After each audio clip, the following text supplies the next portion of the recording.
Boa tarde. É um prazer para mim estar aqui hoje, ter a oportunidade de falar no Convite à Física. Agradeço imensamente aí aos organizadores do Convite à Física. O Convite à Física é provavelmente hoje, acho que a série de palestras regulares de divulgação científica de maior sucesso no Brasil. Então, para mim, é uma alegria grande estar aqui. Em especial, como a Renata falou, que é especial para mim porque eu passei uma boa parte da minha vida aqui, 10 anos de graduação e doutorado, então é bom voltar às raízes. Ok, então o título da minha apresentação hoje é Aceleradores Cósmicos, Pulsares, Supernovas, Quasares, a Gênese e outras bestas.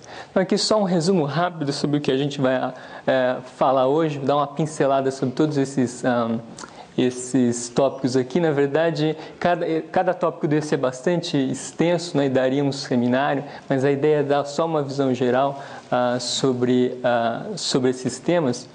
Então, a ideia principal é discutir mecanismos de aceleração astrofísicos, né, e as fontes que estão por trás desses mecanismos.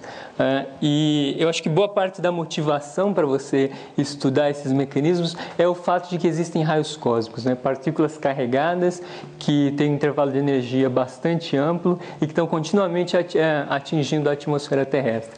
E, na verdade, um conceito importante é o de chuveiro atmosférico extenso, que é um fenômeno que acontece na atmosfera e que permite que você estude indiretamente esses raios cósmicos, pelo menos os de mais alta energia. Sabe? Bom, vamos lá, começar com raios cósmicos. A história de raios cósmicos é de longa data, mas ela começa mais ou menos aí em torno de 1912, quando esse senhor Victor Hess, um físico austríaco, ele resolve medir a taxa de ionização, ou seja, a intensidade de radiação ionizante, como função da altura na atmosfera. Certo? Já se sabia que existia uma radiação ionizante na atmosfera, certo? Mas Hess estava interessado em medir essa intensidade como função da altura. E o que ele faz é que ele então embarca num balão, certo?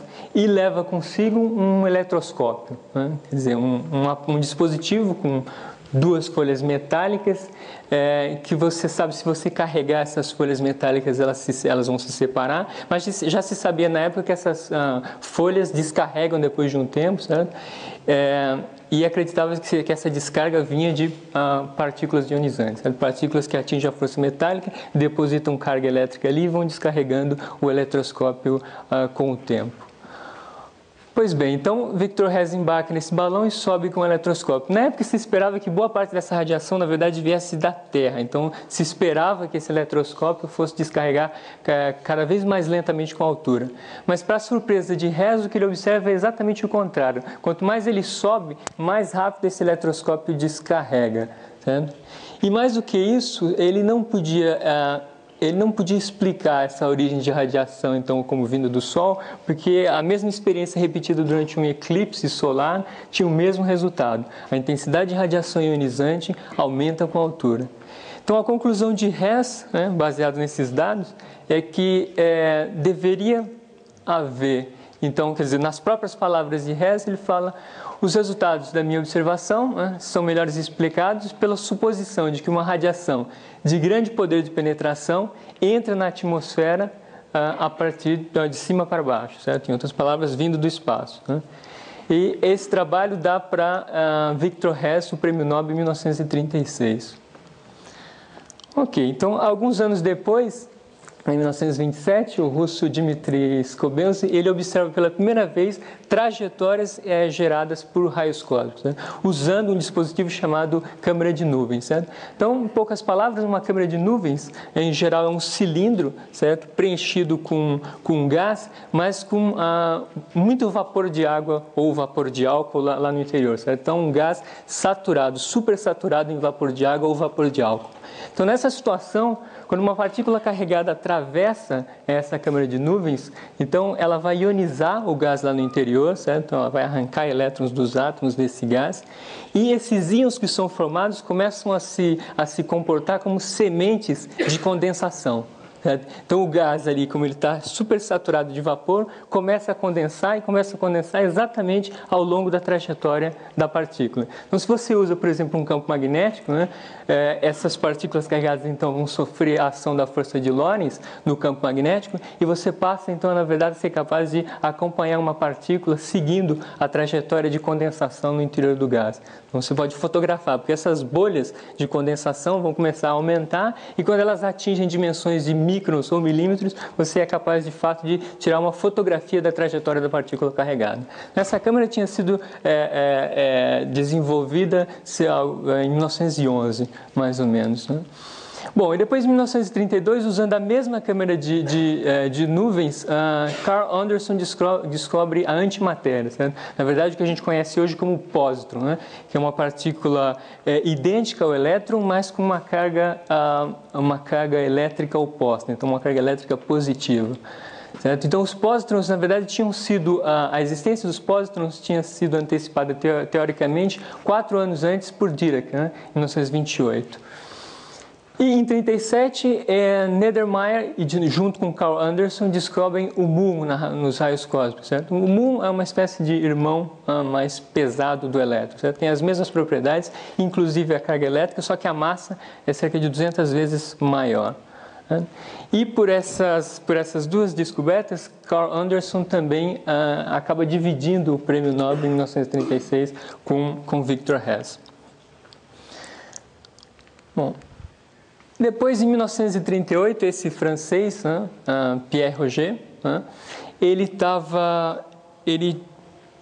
tinha um certo arranjo de detectores, certo, no solo, alguns cintiladores separados por alguns metros de distância, e ele observa que de tempos em tempos esses cintiladores eles disparam simultaneamente, pelo menos para a resolução temporal que ele tinha na época, era um disparo simultâneo. Certo? Então vários detetores no chão, separados por alguns metros, disparavam simultaneamente.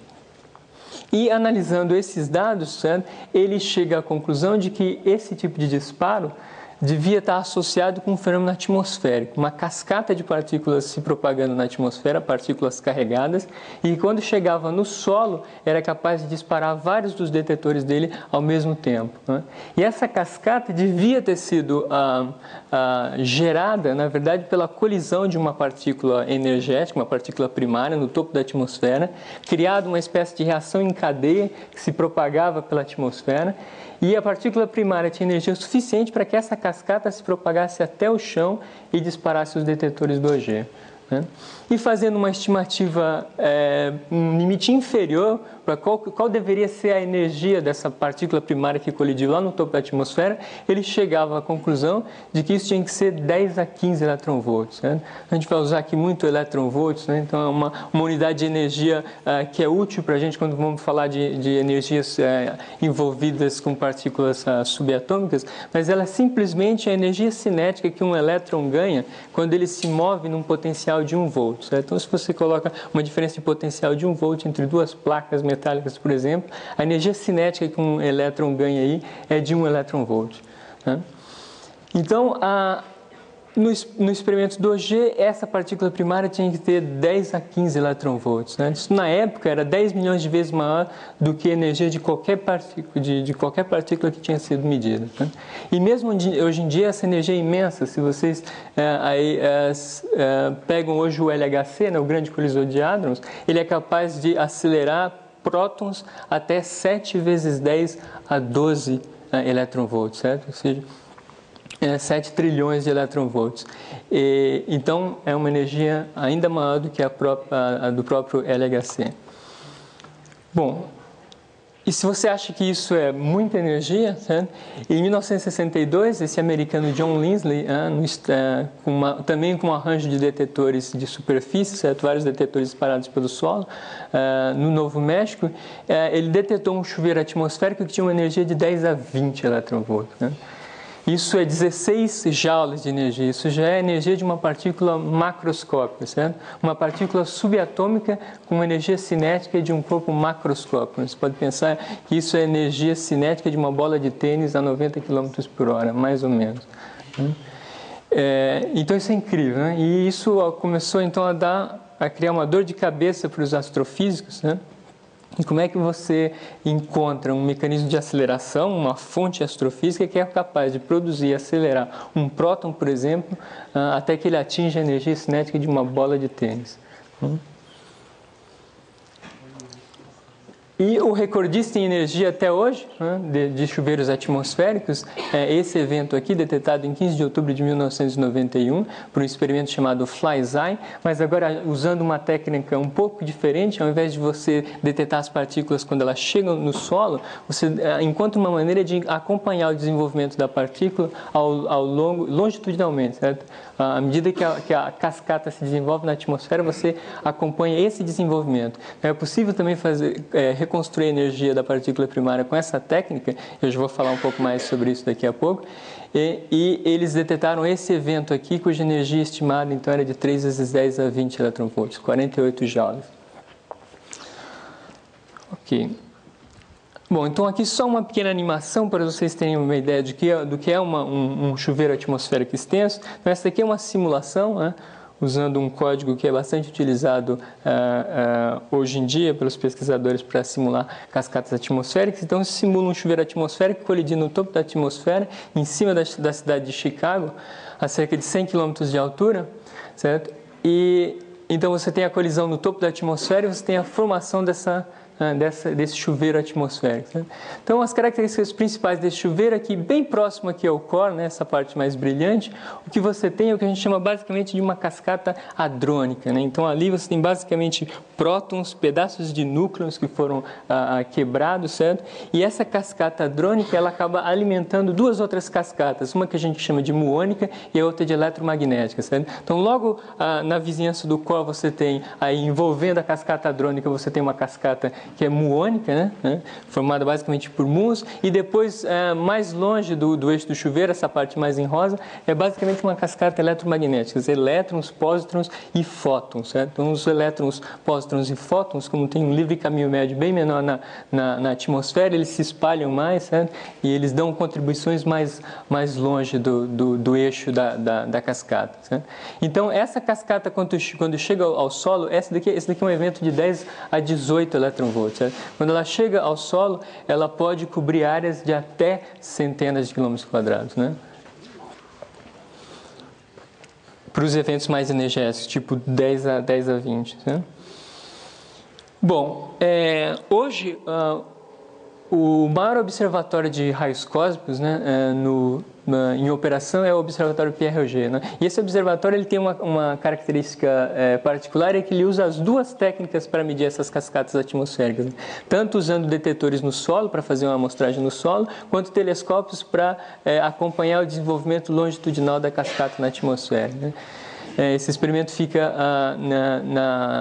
na província de Mendonça, na Argentina, e ocupa uma área de 3.000 km². Né? Porque o fluxo, à medida que você olha raios cósmicos cada vez mais energéticos, o fluxo cai muito rapidamente. Né? Então, acima, por exemplo, de 10 a 20 eletronvolts, o fluxo esperado é cerca de um evento por quilômetro² por século. Né? Então, por isso você precisa de áreas de coleção muito grandes para ter uma estatística mínima. Né? Então, a pergunta agora é como acelerar, certo? Como levar uma partícula subatômica a energias de corpos macroscópicos.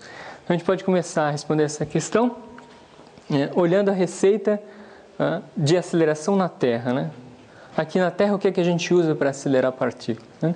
Então, você começa, os ingredientes básicos são partículas carregadas, é claro, e campos elétricos e magnéticos. Certo? E campos elétricos e magnéticos, você pode usar tanto campos eletrostáticos quanto campos eletromagnéticos, certo? Campos estáticos, ou seja, que não variam no tempo. Então, os primeiros aceleradores de partículas usavam basicamente essa técnica. Certo? Então, está aqui um exemplo de um acelerador eletrostático, em que você constrói um potencial estático acumulando carga aqui na região central do acelerador, então injetando uma partícula que ela vai ser acelerada por ação desse potencial estático. Porque a gente sabe que uma partícula carregada de carga Q na presença de um campo elétrico e de um campo magnético está sujeita a uma força do tipo força de Lorentz. Tem uma contribuição que vem do campo elétrico, em que a força é diretamente proporcional ao campo elétrico, e uma outra contribuição que depende tanto da velocidade da partícula quanto do campo magnético, certo? E a direção é tal que ela é dada pelo produto vetorial da velocidade com o vetor campo magnético, ou seja, perpendicular tanto à velocidade da partícula quanto ao campo magnético. Então, esse tipo de partícula aqui não é muito eficiente para acelerar diretamente uma partícula, né? Porque é fácil de ver que uma partícula entrando perpendicular a uma linha de campo magnético vai desenvolver um movimento helicoidal, né? Então, ela tem a tendência de confinar a partícula, né? Então, um campo elétrico é mais eficiente no que diz respeito à aceleração. Então, esse tipo de acelerador aqui, ele tem uma energia máxima que você pode atingir, certo? Você acaba atingindo um limite rapidamente porque ao acumular carga aqui na região central, você atinge um valor de potencial tão grande que você começa a ionizar, né, o ar em torno do teu eletrodo. Então existe uma limitação tecnológica clara nesse tipo de acelerador, ele é usado até hoje, mas hoje em dia, se você quer acelerar partículas de verdade, como é feito na LHC, você precisa de campos eletromagnéticos, certo? Os campos elétricos e magnéticos variáveis no tempo.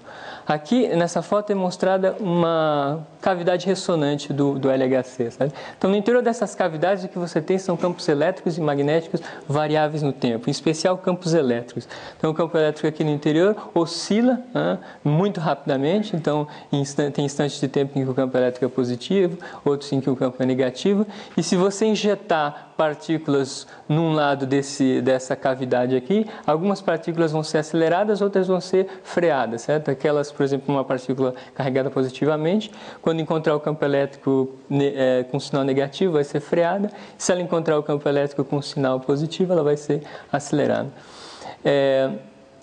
Esse tipo de acelerador, ele é capaz de fornecer energias muito grandes para as partículas, porque você é capaz de produzir campos elétricos na faixa de micro-ondas, por exemplo, e na faixa de rádio de micro-ondas bastante intenso aqui no interior. E a receita de aceleração astrofísica, ela é muito parecida, certo? Os ingredientes são os mesmos, você precisa de partículas carregadas, você também precisa de campos elétricos e magnéticos, e você vai fazer uma aplicação da lei de Lorentz, né, novamente. Só que tem um porém. Na natureza é difícil você encontrar potenciais eletrostáticos naturalmente, né, muito intensos, certo? Porque cargas elétricas de mesmo sinal se repelem, certo? Então, potenciais eletrostáticos não surgem na natureza assim tão facilmente, certo? Pelo menos potenciais eletrostáticos necessários para acelerar partículas até 10 a 20 eletronvolts. Só que, por sorte, as leis do eletromagnetismo dizem para a gente que campos magnéticos variáveis são capazes de criar campos elétricos, né? Então, esse é um ingrediente essencial, né, que permite que você encontre fontes astrofísicas poderosas no sentido de aceleração. Bom, mas essa não é a história toda, né? Você precisa, além disso, além de mostrar que existem regiões astrofísicas com campos magnéticos variáveis que geram campos elétricos intensos, né, é preciso mostrar que existe um mecanismo eficiente o suficiente para mostrar que a aceleração nessas regiões é capaz de explicar o fluxo de raios cósmicos aqui na Terra, né? Então a gente consegue medir o fluxo de raios cósmicos aqui na Terra, né? E qualquer que seja o seu modelo, ele tem que te dar alguma explicação razoável para esse fluxo, né? Então o teu mecanismo de aceleração precisa ter uma eficiência mínima. Esse sujeito aqui, Enrico Fermi, ele teve a seguinte ideia, né? Ele chegou a dois mecanismos possíveis de aceleração. O primeiro deles, que é conhecido hoje como mecanismo de Fermi de segunda ordem, né, em que ele imaginou a seguinte situação: no meio interestelar você pode ter grandes nuvens de gás e poeira magnetizadas, certo? Se movendo no espaço com uma certa velocidade v, né? E se alguma partícula carregada com energia inicial E entra nessa nuvem magnetizada, ela vai passar a colidir interagir com as partículas da nuvem, certo? E depois de um certo tempo, ela pode sair com energia E', né? Fazendo uma estimativa de qual que era o ganho fracionário de energia a cada colisão dessa, e colisão aqui eu estou tomando um evento em que uma partícula carregada entra na nuvem e depois sai, certo? Isso é uma colisão. Então, o ganho percentual por colisão desse tipo era proporcional a esse beta ao quadrado, onde beta é a razão entre a velocidade da onda da nuvem magnetizada e a velocidade da luz, né? Então, como nenhuma partícula pode ter velocidade acima da velocidade da luz, esse beta é sempre menor do que 1. Então, esse V sobre C ao quadrado, certo? É ainda menor do que 1. Então, para as velocidades típicas de ondas magnetizadas no meio interestelar, Fermi chegava que esse beta aqui era da ordem de 10 a menos 4. Né? Então, para ele, esse era um mecanismo extremamente ineficiente para se acelerar partículas. Mas depois de um tempo, ele teve uma outra ideia, certo? Se ao invés de uma nuvem magnetizada tiver uma onda de choque, certo? Se você pegar essa nuvem aqui e comprimir, né, numa onda de choque, se propagando com a mesma velocidade. Agora, se você fizer essa conta, o ganho percentual de energia por colisão vai com beta, e não mais com beta ao quadrado. E, então, para as velocidades típicas de ondas de choque no meio interestelar, esse beta aqui é da ordem de 10 a menos 1. Então, aí dava para começar a pensar num mecanismo que tinha uma eficiência razoável, né, de aceleração de partículas. E hoje em dia o mecanismo de Fermi de primeira ordem é de fato o modelo, pelo menos do ponto de vista teórico, mais aceito para aceleração de partículas no meio interestelar. Bom, então o mecanismo está aí, o mecanismo teórico está aí, né? Falta agora identificar as fontes, né? Em que fontes eu posso encontrar ondas de choque, né, com material magnetizado e se propagando a velocidades da ordem da velocidade da luz. Bom, a gente começa aí com os eventos chamados explosões de supernova. Então a gente sabe que todas as estrelas, né, elas estão aí continuamente queimando elementos mais pesados e produzindo elementos químicos mais leves através de reações nucleares, né? Então o nosso Sol queima continuamente hidrogênio para formar hélio no núcleo solar. E essa energia liberada, ela gera pressão suficiente para equilibrar a força gravitacional da estrela, né? Então, se não fosse pela presença dessa pressão, a estrela colapsaria sob a ação da própria força gravitacional. E a história evolutiva de qualquer estrela, em especial os últimos instantes, quando ela já queimou todo o combustível, é sempre um jogo entre essa pressão interna e a força gravitacional. Essa disputa acaba definindo qual é o destino da estrela, e a gente vai ver isso com um pouco mais de cuidado agora. Então, por exemplo, se você tem uma estrela que originalmente tem uma massa que é menor do que 1,4 vezes a massa do Sol, né, a gente sabe que ela provavelmente vai terminar a sua vida na forma de uma estrela chamada anã branca, certo? Então, quais são as características dessa anã branca? Então, para chegar nesse estágio aqui, a estrela já queimou, né, todo o combustível nuclear, ela não realiza mais reações nucleares, e então tem que ter alguma coisa para segurar a força gravitacional e evitar que a estrela colapse por completo, certo? E esse é um fenômeno muito bonito, porque essa força, certo? A origem dessa força ela é puramente quântica, né? O fenômeno que explica por que uma estrela anã branca ela não colapsa, certo? É um fenômeno puramente quântico, ela é uma pressão quântica, e ela vem do fato de que os elétrons são partículas que não gostam de ocupar, quer dizer, não podem, pelo princípio de Pauli, ocupar o mesmo estado quântico, certo? Elétrons são exemplos do que a gente chama de férmions, certo? São partículas que obedecem à estatística de Fermi-Dirac, e elas têm essa propriedade de que dois férmions não podem ocupar o mesmo estado quântico. Então, quando você tem uma estrela anã branca que está ali sobre a ação da gravidade, certo? A gravidade vai tentar, então, fazer essa estrela colapsar, E você chega num estágio em que o espaçamento médio entre as partículas é tão pequeno, certo? Que os elétrons, né, da estrela passam a sentir a presença um dos outros, né? Passam a se repelir, né, pelo princípio de Fermi.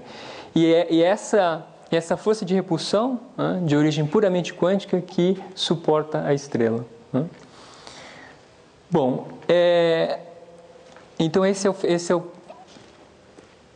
o fenômeno de anã branca. Bom, mas agora, se a massa da estrela está acima de 1,4 vezes a massa solar, e até 2,1 mais ou menos, então esse valor 1,4 aqui é o valor máximo, né, de massa que pode ser suportado por essa pressão quântica de elétrons, né? Então, acima, se a estrela original que deu origem à anã branca, você acha que se a estrela original tem massa maior do que 1,4 vezes massas solares, nem essa pressão de elétrons é suficiente mais para suportar a força gravitacional, né?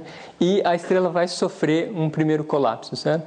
E levando ao fenômeno de explosão de supernova, né? Então a estrela sofre um primeiro colapso, né? E você tem uma explosão que ejeta para o espaço interestelar uma onda de choque, né? Uma onda de choque. Então essa onda de choque se propaga no meio interestelar com velocidades altíssimas, certo? E quando você tem uma explosão desse tipo, uma explosão de supernova, você tem uma liberação de grande quantidade de energia, certo? E uma explosão de supernova, por exemplo, pode ter um brilho maior do que a própria galáxia, né, hospedeira, né? Então aqui está uma foto de uma explosão de supernova, em que você tem aqui, você pode ver a supernova com um brilho comparável ao brilho da galáxia hospedeira. Bom, então, e onde é que essas partículas, então quando você tem essa onda de choque se propagando, onde é que as partículas vão ser aceleradas, certo? É exatamente nessas regiões aqui. Isso daqui é uma foto com o telescópio Chandra de uma supernova. Então você vê aqui uma onda de choque, né, se propagando no meio interestelar. São nessas regiões filamentares aqui que você tem alta densidade de partículas carregadas e campos magnéticos, certo? Então é nessa região aqui que vai operar o mecanismo de Fermi de primeira ordem, certo? Então aqui está um desenho esquemático de uma onda de choque se propagando no meio interestelar, né? Então você pode, da interação dessa onda de choque com o gás no meio interestelar, você pode ter a ejeção de elétrons, de prótons e raios e fótons também. Essa onda de choque pode encontrar regiões onde você tem as chamadas nuvens moleculares, né? São nuvens de gás neutro, né? E quando a onda de choque encontra essas nuvens moleculares, ela produz a emissão de fótons, né? E você tem aqui um gráfico com a densidade de emissão de radiação eletromagnética exatamente quando uma onda de choque encontra uma nuvem molecular no espaço interestelar. Então, hoje acredita-se que a explosão de supernova é capaz de gerar ondas de choque que vão acelerar prótons até energia de 10 a 15 eletronvolts. Então, isso aqui é mais ou menos o limite teórico esperado para a energia máxima de um próton sendo acelerado numa explosão de supernova. Bom, esses fótons, por exemplo, que são produzidos, né, à medida que a onda de choque se propaga pelo meio interestelar, né, eles são tão energéticos que eles se propagam, então, desde da supernova até aqui a Terra, e esses fótons são capazes de gerar chuveiros atmosféricos, né? Então está aqui um experimento que usa exatamente esse fato para poder medir esses fótons, né? Então um fóton entrou aqui no topo da atmosfera, um raio gama entrou aqui, colidiu no topo da atmosfera e gerou uma cascata, gerou um chuveiro atmosférico extenso, né? Então nesse experimento aqui o que você usa é um conjunto de telescópios, certo? Posicionados no solo, olhando para uma direção do céu, né, e captando a luz Cherenkov que é emitida pelas partículas carregadas na cascata, certo? Então, essa cascata, se você olhar as partículas nela, elas têm velocidades muito próximas da velocidade da luz, né, e estão sendo aceleradas na atmosfera. Então, quando isso acontece, você tem a emissão de... Quando uma partícula carregada se move no meio com uma velocidade maior do que a velocidade da luz naquele meio, ela emite uma radiação Cherenkov. É uma radiação extremamente colimada, por efeitos relativísticos. Então, você pode ver que aqui que a abertura desse cone é de cerca de 1 grau. Então, esses telescópios têm que estar olhando muito próximo da direção do eixo do chuveiro atmosférico, né, para pegar essa chamada piscina de luz Cherenkov, né? Então, medindo essa luz Cherenkov, eles são capazes de reconstruir a energia do raio gama primário que colidiu no topo da atmosfera. Então, está um mapa com esses fótons, né, contando esses fótons vindos de um remanescente de supernova. Então, essa foi uma das primeiras vezes que se mediu um remanescente de supernova com fótons da ordem de 10 a 12 eletronvolts. Ok. Bom, mas agora... então eu disse que se a estrela original tem uma massa maior do que 1,4 vezes a massa do Sol, ela vai, nem aquela pressão de elétrons vai ser capaz de suportar a força gravitacional da estrela, certo? Então, essa moça aqui, Jocelyn Bell, né, que era uma estudante de doutorado em astronomia em Cambridge, ela estava estudando na década de 60, um fenômeno chamado cintilação planetária, certo? Não cabe muito explicar o que é isso agora, mas o importante é saber que ela tinha colocado disposto cerca de 2.000 antenas na forma de dipolos, lá na Inglaterra, para estudar esse fenômeno, né? E o que ela notou, né, quando ela foi analisar os dados, é que ela via a presença diária de uma sequência de pulsos nessas antenas, né? E eram pulsos que tinham um período muito bem definido, né? Cerca de 1,2 segundos de período, né? Se você conta aqui o espaçamento temporal entre esses pulsos no detetor da Jocelyn. E, mais do que isso, ela notou também que essa sequência de pulsos aparecia a cada dia 4 minutos mais cedo, certo? Em hora solar, certo? Então, a cada dia, essa sequência de pulsos aparecia lá no detetor e era 4 minutos mais cedo. Então, isso era uma indicação clara de que isso é um fenômeno extraterrestre, né? Então, essa é uma maneira que os astrofísicos, os astrônomos e astrofísicos usam para diferenciar entre um fenômeno que tem origem solar e um outro que tem origem extraterrestre, é que nessa escala de tempo aqui, quer dizer, isso daqui estava indicando que o fenômeno, na verdade, não tinha um período de 24 horas, certo? Mas tinha um período de 24 horas menos 4 minutos, né?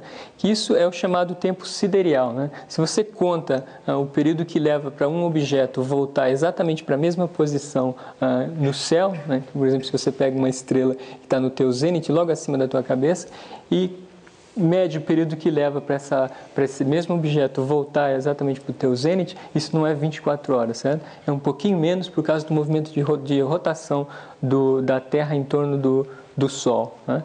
Então, essa é uma maneira de você identificar se uma fonte vem de fora do sistema solar ou não. Então, para ela, isso era um sinal claro de que era uma fonte extraterrestre, né? Então, com um período bem definido, certo? 1,2 segundos. E qual que era a explicação para esse fenômeno, né? Então, o que estava por trás disso daí eram os chamados pulsares, né? E os pulsares são os remanescentes compactos das supernovas que a gente acabou de ver, né? São objetos que são formados pelo colapso de uma estrela que tinha uma massa maior do que 1,4 vezes a massa solar. Então, a pressão quântica de elétrons não era suficiente para segurar a força gravitacional da estrela e ela colapsa. E o que deixa para trás é uma chamada estrela de nêutrons. Agora, o que suporta essa estrela, né, o que impede ela de colapsar não é mais a pressão quântica de elétrons, mas é a pressão quântica de um gás de nêutrons, né? Nessa estrela, tudo que você tem são nêutrons, e os nêutrons também são férmions, assim como os elétrons. Eles também não gostam de ocupar o mesmo estado quântico, e se você tentar fazer dois nêutrons se aproximarem, em algum momento eles vão começar a se repelir. E é essa pressão quântica que é responsável por dar o equilíbrio para a estrela, certo? Impedir que ela colapse. Bom, essas estrelas são formadas com velocidades de rotação bastante grandes. Então, deixa eu passar para essa transparência e mostrar por que a velocidade de rotação de uma estrela de nêutron ela é bastante grande quando ela é formada.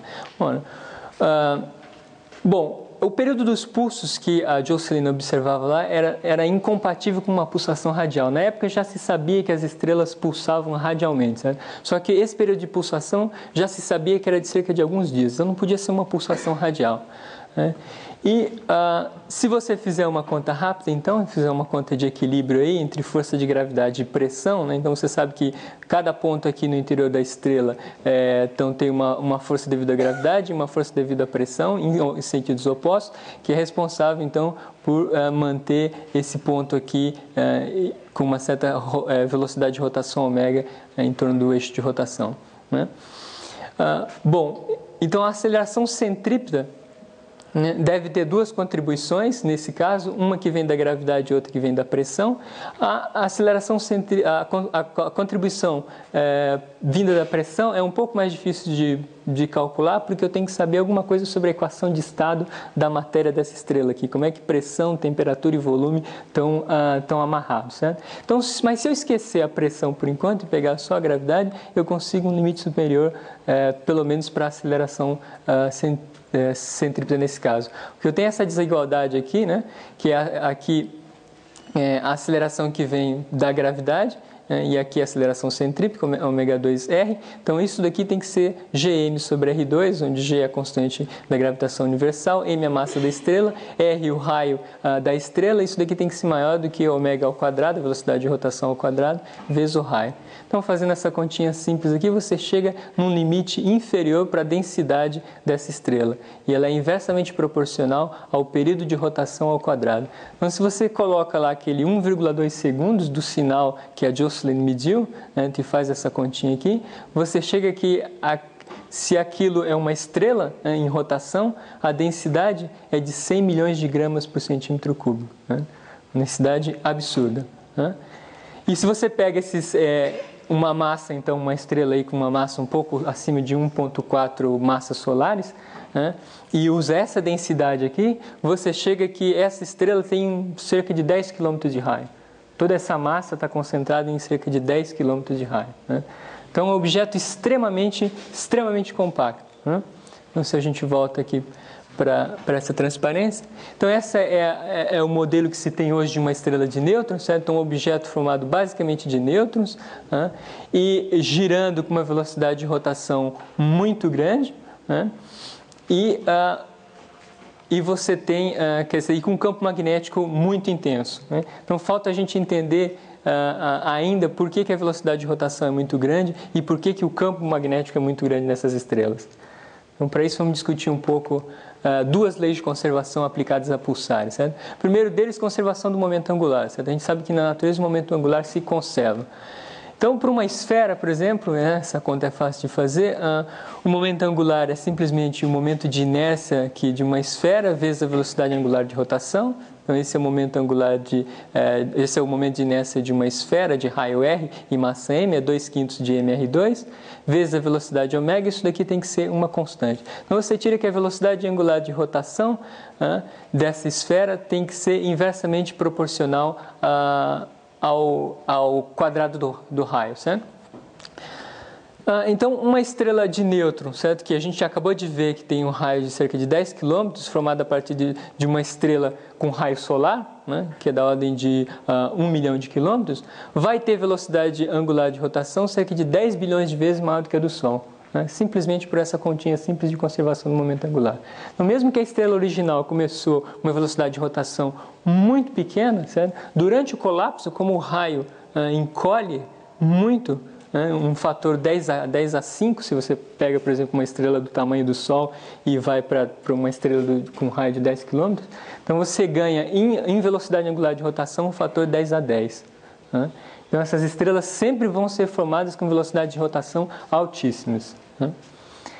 Se eu aplicar uma segunda lei de conservação para pulsares, né, então a gente sabe das leis do eletromagnetismo que o fluxo magnético é uma quantidade conservada na natureza também. Né? Então, durante o colapso da estrela, o número de linhas de força magnética se conserva, né? E quando então a estrela colapsa, né, diminui de raio, essas linhas de força magnética são todas colocadas muito próximas umas das outras, né? Então você aumenta a densidade de linhas de força do campo, então você acaba aumentando a própria intensidade de campo magnético, né? E se você faz uma conta parecida com a que a gente fez anteriormente, você vai ver também que o fluxo tem que ir, ou seja, a intensidade de campo magnético tem que aumentar com um fator que é inversamente proporcional ao quadrado do raio. Então você também tem um fator 10 em campo magnético durante o colapso de uma estrela para formar uma estrela de nêutron, né? Então esse é o modelo que se tem para estrelas de nêutrons ou pulsares hoje em dia, né? É uma estrela que tem uma velocidade de rotação muito grande, um campo magnético muito intenso, né? E uma densidade absurda, né? Densidade absurdamente alta. Uma característica é que o eixo de rotação dessas estrelas, né, ela não está necessariamente alinhada com o eixo do campo magnético, né? Então, à medida que essa estrela gira, né, você tem esse efeito chamado farol. Porque se sabe que uma estrela, um gás de nêutrons, certo? A uma certa temperatura, temperatura típica em que essas estrelas são formadas, esse gás de nêutron aqui dentro se comporta como um supercondutor, né? Então é muito fácil conduzir corrente elétrica através dessa estrela. Então o que acontece é que partículas carregadas no meio interestelar são capturadas por linhas de campo magnético aqui, né? Então essas partículas espiralam através das linhas de campo magnético, entram por um dos polos da estrela, são facilmente conduzidos no interior desse gás de nêutron supercondutor, né? E são ejetadas para fora na direção do outro polo, né? Então essa estrela aqui, e é isso que você vê, né? Esses jatos aqui que você vê são partículas sendo ejetadas pelos polos magnéticos da estrela de nêutron. Então, se você tem a sorte de estar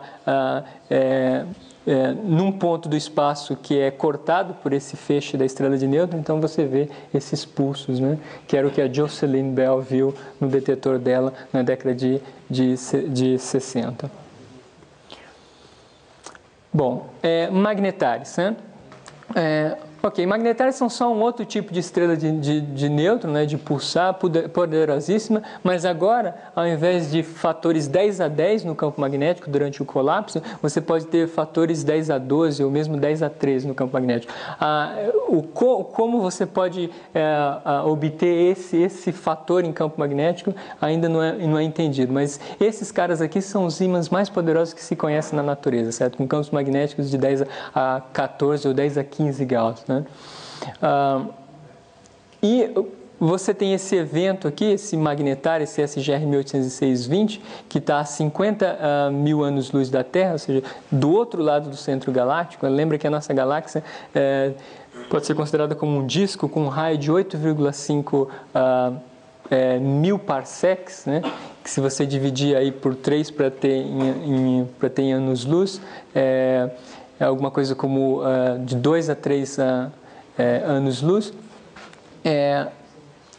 Então esse cara aqui está 2 ou 3 mil anos-luz, né? Esse cara está muito longe da gente, do outro lado do centro galáctico.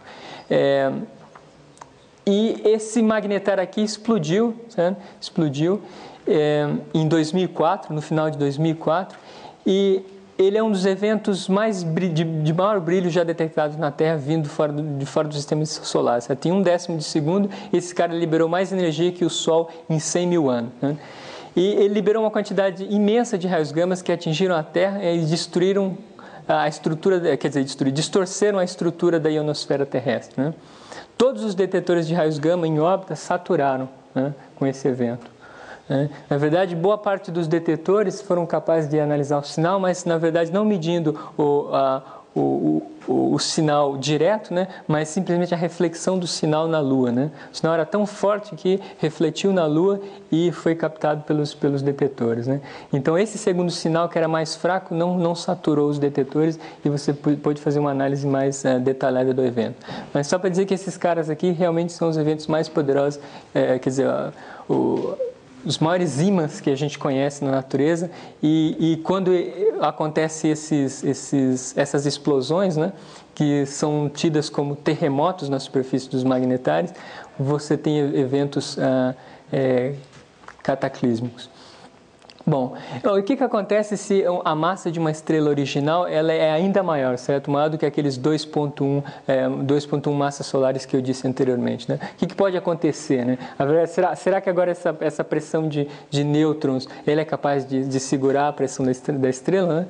Na verdade, se você aumentar ainda mais a massa da estrela original, nem essa pressão de nêutrons, né, do gás de nêutrons, é capaz de segurar a estrela. Então, você tem algumas hipóteses do que pode acontecer aqui. Você pode ter a formação de uma chamada estrela de quarks, né, ou você pode ter um colapso gravitacional completo, dando origem a um buraco negro, né. A primeira hipótese ela é bastante especulativa, né, porque a gente sabe muito pouco sobre o comportamento da matéria em condições extremas, né? Nessas condições de densidade e pressão aqui. Por outro lado, as evidências experimentais indiretas para buracos negros estão se acumulando cada vez mais, né? Então, a gente acredita que uma dos possíveis destinos, né, dessa estrela vai ser, então, a formação de um buraco negro, ou seja, uma singularidade espaço-temporal que sai das equações de Einstein, né? Que diz que deve existir uma região de espaço e tempo em que nem mesmo a luz pode escapar. Ok. Agora, os núcleos ativos de galáxias, né? Bom, núcleos ativos de galáxias são objetos que são caracterizados por uma emissão eletromagnética muito alta, especialmente na faixa de onda de rádio, sabe? E o que se acredita hoje é que essa emissão de energia eletromagnética aqui, ela está associada a um processo de acreção de massa por um buraco negro supermassivo, né, no interior de uma galáxia. Então você tem uma galáxia gigantesca, no centro dessa galáxia reside um buraco negro supermassivo. Quando eu digo supermassivo, é de milhões ou até bilhões de vezes a massa do Sol, né? E à medida que esse buraco negro, certo, ele engole matéria, certo? Essa matéria, ao espiralar na direção do buraco negro, né, por conservação de momento angular, vai adquirir velocidade de rotação cada vez mais alta, certo? Então, o gás e a poeira nessa região começam a ficar cada vez mais quentes, e você tem a formação desse chamado toro aqui, né? Esse é o toro associado ao disco de acreção de um buraco negro. Então, isso daqui é simplesmente gás e poeira com velocidades de rotação altíssimas, né? E cada vez mais alta à medida que ela se aproxima do buraco negro central para conservar o momento angular, né? E você tem essas emissões de radiação. Além desse disco, desse toro aqui, você observa também a presença de jatos de partículas carregadas sendo emitidas em direções opostas e perpendiculares, né, à direção do disco, e a formação desse jato aqui é completamente, quer dizer, não se tem um modelo teórico satisfatório para a formação desse jato. Mas acredite-se que a aceleração de partículas carregadas acontece exatamente na interface entre esse jato de partículas carregadas e o meio interestelar. Então, imagine um jato de partículas aqui saindo, né, da parte central da galáxia, e quando esse jato encontra o meio interestelar, você tem a formação daquelas ondas de choque, né? E através do mecanismo de Fermi, então, de primeira ordem, você pode acelerar partículas carregadas nessa região. Bom, no passado, você tinha uma série de fontes, né, como quasares, blazares e os AGNs que a gente acabou de discutir, né, os núcleos ativos de galáxias, e acreditava-se que esses objetos astrofísicos eram todos, nada tinham a ver um com o outro, certo? Eram fontes astrofísicas diferentes, né? Mas com o tempo descobriu-se que na verdade se tratava da mesma fonte, certo? Você está sempre olhando, na verdade, o núcleo de uma galáxia com um buraco negro central supermassivo, né? E a diferença entre um e outro é simplesmente o ângulo com o qual você está observando o objeto. Então, se você está aqui observando aquele jato, né, que sai do centro da galáxia, né, se você está olhando diretamente para ele, você tem o chamado blazar, né? Se você tem uma inclinação intermediária, se teu ângulo de visada está entre 0 e 90 graus, você tem os quasares e as galáxias do tipo Seyfert 1. E se você está olhando a 90 graus, você tem uma radiogaláxia ou uma galáxia do tipo Seyfert 2. Né? Então, esse aqui é um modelo unificado para galáxias com núcleo ativo hoje em dia. Então é sempre uma galáxia supermassiva com um buraco negro supermassivo no centro, né? Engolindo matéria, né? E emitindo vastas quantidades de radiação, especialmente na faixa do rádio, né? E de novo, a aceleração de partículas carregadas deve acontecer na interface, né, entre esse jato e meio interestelar. Ok, bom, então se você acha que esses buracos negros supermassivos só existem em galáxias muito distantes, né, na verdade a gente tem um buraco negro bem no centro da nossa galáxia, né? Aqui, esses são os resultados de medidas de órbitas feitas por um grupo americano, né, da Universidade da Califórnia durante vários anos, né? São quase, acho que 13 anos de medidas, né? Então, o que esses caras fazem é acompanhar as órbitas de várias estrelas muito próximas do centro da nossa galáxia, né? Então, eles têm aqui várias medidas. E fazendo um ajuste combinado de todas essas órbitas aqui, né, eles conseguem tirar qual que é a posição mais provável do buraco negro supermassivo. Você veja que é uma região que não tem nenhum objeto, né, que emita qualquer tipo de radiação, mas tem muitas estrelas realizando órbitas em torno desse objeto, né? Então, tentando fazer um ajuste simultâneo de todas essas órbitas aqui, né, você chega na posição mais provável para o buraco negro no centro da nossa galáxia. E a estimativa para a massa desse buraco negro é de 4 milhões de vezes 4 milhões de massas solares, né? Existem buracos negros que podem ser muito mais massivos. Por exemplo, acredita-se hoje que no centro de aglomerados de galáxias você pode ter buracos negros de até 1 bilhão de vezes a massa do nosso Sol, né? Só que esse buraco negro no centro da nossa galáxia ele é bastante quieto, né? Comparado com os núcleos de galáxias ativas, ele emite muito menos radiação, né? Então, por exemplo, você não vê a presença desses jatos na nossa galáxia, né? Esses jatos que se propagam em sentidos opostos e são perpendiculares ao disco da galáxia, né? Mas, de qualquer maneira, é um senhor buraco negro, né? 4 milhões de massas solares. Ok, então, em resumo, né, só para resumir, o que a gente viu aí? A gente viu então que partículas subatômicas carregadas, né, esses raios cósmicos, eles podem atingir energias de objetos macroscópicos e estão continuamente bombardeando a Terra. Para acelerar essas partículas, a gente precisa de campos elétricos e magnéticos muito poderosos, né, que são encontrados em poucas fontes astrofísicas, né? E essas fontes, elas são um palco dos fenômenos mais impressionantes que, em termos de densidade de energia e campos magnéticos que a gente conhece, né? A aceleração vai se dar quase invariavelmente por essas colisões sucessivas com ondas de choque no meio interestelar, né? E acredita-se que seja por um mecanismo do tipo de Fermi, né? Seja de segunda ordem ou de primeira ordem, mais de primeira ordem porque é muito mais eficiente do que por de segunda ordem.